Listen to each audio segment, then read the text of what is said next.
তুমি না বললা তুমি ওর নাটক ফাটক করতা, তাহলে এখন মুখ দেখাইতেছো না কেন? আমি দেখাবো না। আরে বোন, লাগলে আরো 5,000 টাকা বেশি নেই, তাও চেহারাটা দেখা। এই লোক তো চেহারা না দেখে এখান থেকে যাবে না। শোনো, তুমি যদি আমাকে 50,000 টাকাও দাও না, তবু আমি চেহারা দেখাবো না। কিন্তু কেন? কারণ কারণ ও আমার বয়ফ্রেন্ড। কি? কি রে, কি হয়েছে? এইভাবে চিৎকার করলি কেন? না মানে ইয়ে স্যার, হয়েছে কি, আমি মাত্রই জানতে পারলাম আমার বউ নাকি প্রেগনেন্ট। ওয়াও, কংগ্রাটস, এটা তো আরো খুশির খবর। সেটা তো ঠিক আছে, কিন্তু হ্যাঁ স্যার, আসলে এই সময় আমার স্ত্রী কোনো খারাপ চেহারা মানুষকে তার মুখ দেখাবে না। কি? আমার চেহারা এত খারাপ?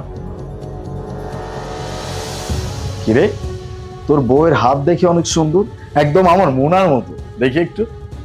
এই হাত ছাড়। ইয়ে মানে স্যার,